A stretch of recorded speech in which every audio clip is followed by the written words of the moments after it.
Alright, so the paint is dry, this plastic primer. Pretty sure it's dry. It's only been about an hour and a half, 2 hours. But the can says you can paint over it after an hour.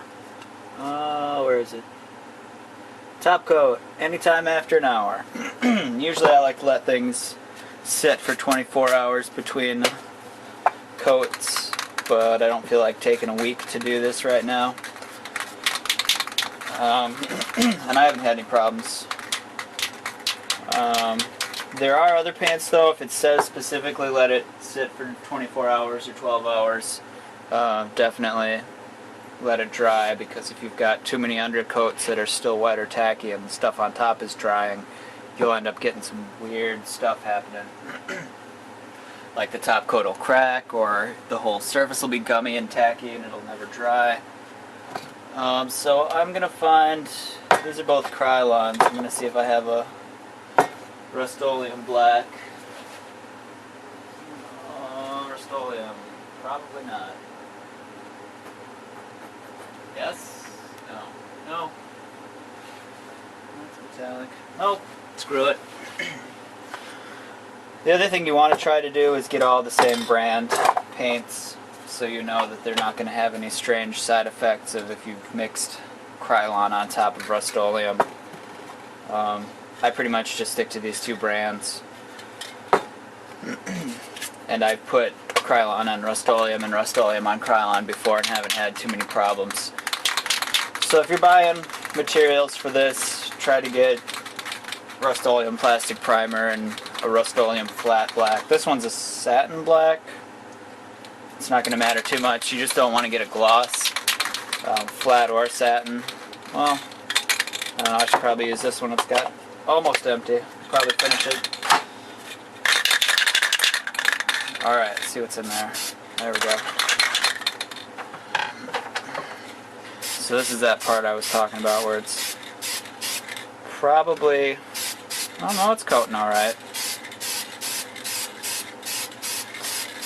But if you've got a black primer and you're putting black on top of it, you don't have to worry about the little cracks as much, or the little spots to see. Like up here, there's already, I'm going to have to go over it and hit it from a bunch of different angles to get all that white covered up. Alright, almost out of paint already.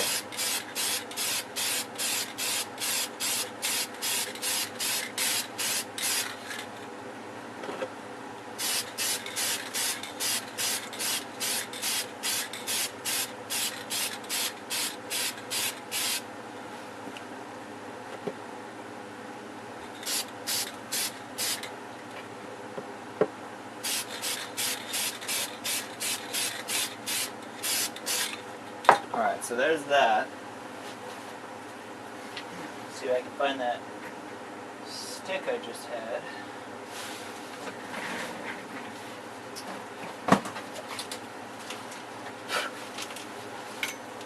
Also there's, put one of these on if you're spraying. There we go. Yeah, that covered pretty good.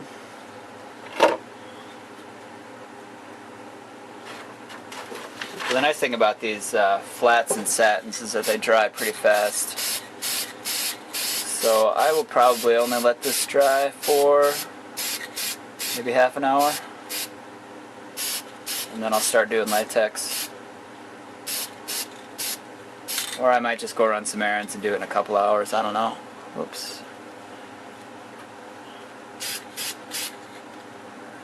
Trying to get underneath those, the underside of those. Yeah, see how there's still a little bit of white.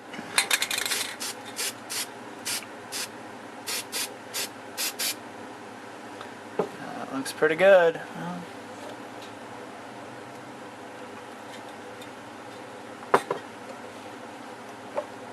Alright, so now we're going to let that one dry, and then we will get the latex paint and some brushes and start putting some wood grain on this. Okay, I'm back, and I think it's been about 3 hours, 4 hours. Went out and ran some errands and came back. So this is good and dry. I don't know if you can see the scratches that the sandpaper put in it. You can still kind of see it here. So this is why if you're going to sand, you're going to want to do, this direction, because this will be the way that we put the wood grain on. So these, where did I see? Yeah, like these scratches here. I don't know if you can see that, but these scratches are, they'll stick out a little bit when we start putting our wood grain on. But not much, because we're going to want to cover probably 80 to 90% of this black with a wood grain. So, what? Oh, I gotta go this way more, don't I? And I have to figure out how to get this thing centered on the screen without actually looking at the screen. Okay, so, what, like maybe there? Maybe there? Yeah, okay. Over here somewhere. Great, because I've been doing it all the way over here this whole time, haven't I? Wonderful. So about there. So these are the 3 brushes. Yeah, we can see them. This is 2-inch. This one's 1.5 inches. 1.5 inches. 2-inch. And inch. And the original tutorial I saw that I can't find anymore. It's really, really hard to see. I think it probably got taken down a long time ago because all the links are dead and it doesn't look like anybody else had them. The original tutorial called for 1-inch brushes to do the wood grain, but I actually like to cover a lot more space, cover a lot more area with a wider brush like this. I used 1.5 inches on my last one, on that little Nerf gun, and I think it turned out really good. So basically what we're going to want to do is put this up here. There we go. Holy shit, way over there, really? All the way over here, huh? Okay. There. So somewhere over there. Alright. So basically you're just going to want, this is a lot like a dry brush technique. You're just going to want a little bit of paint. And you're going to want these bristles separated. Damn, I gotta go all the way over. Alright. So basically what we're going to want to do is, something similar to a dry brush like that. So we're going to do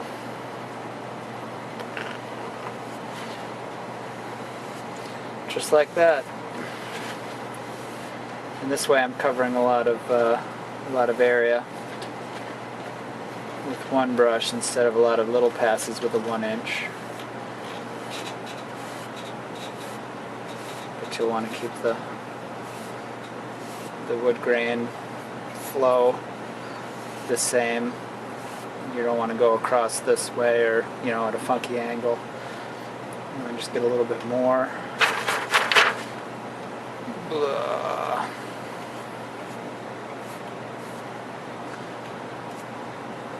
And it doesn't really matter if you see, that's kind of shit there, but probably want to start and stop at a spot that's good for wood grain, not right in the middle like I just did.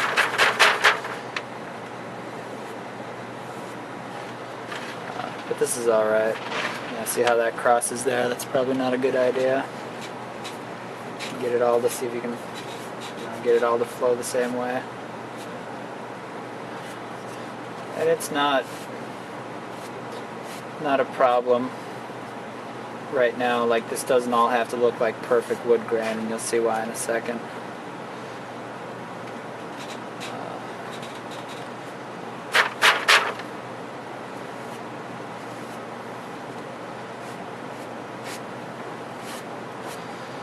So we're just going to try to cover the black. And here's what a 1-inch would look like.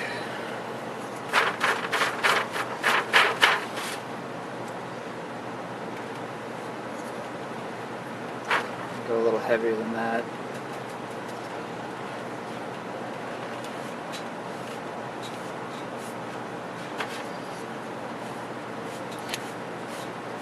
See, that's just, I don't really like that 1-inch brush.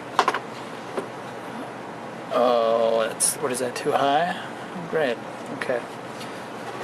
So down here, alright.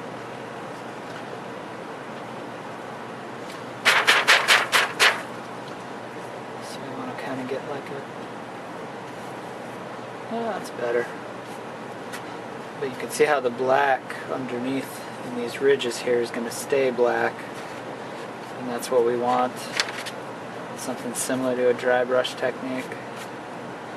Then we still got some good wood grain here. So that's good for the first coat, and that's not even close to what we want, but this is how I started. The original tutorial I saw said basically to just do one pass of this ivory color, and I've actually got eggshell right now. You can get an ivory color or something closer to a, almost like a, something with a little more yellow in it, like a bone maybe even, or vanilla almost. You don't want a white, like a pure white, like this color. You want something more with a natural yellow tone to it. And I'm just using this because this is what I had on hand. I think this is eggshell. Yeah, it's eggshell. Eggshell, there it is. Jeez. Alright, so I'm going to let this dry, and then we're going to put some stain on it. And, oh right, so what I was saying before was the original tutorial I saw said do all your wood grain and then start putting your stain on. But what I found is it actually looks a lot better if you do a little bit of stain like this, like put some grain on, and then do a light dusting with the medium brown walnut and then build it up in layers. So instead of doing a solid coat, this is what the brown walnut looks like. You know, one solid brown walnut. Can you even see it? Yeah, you can kind of see that. So what I did was I would do a little bit of wood grain like this, a really light dusting like that, or even, you know, even less. And then another layer, we'll do like 3 layers of latex. And then we'll go over each layer, so it'll be, you know, a light, and then a little darker, and then a little darker. So that way you've got a lot more depth to your wood grain than just if we were to do, let's see if I can do it here, something like, you know, just this, like that. So we'll have spots that are light, like up here, and then we'll have spots that are darker, and then spots that are even darker, and then darker still. So that'll give us some more depth, and by the time we get 3 or 4 layers on this, we'll have all of this black covered up. So this will be what we do for the first one. How was that 9 minutes already? Jeez. Okay, so this is what we're going to do for the first one, and we will let this dry, put on a light coat, and then do another one and let that dry. And I think we'll save that for next time.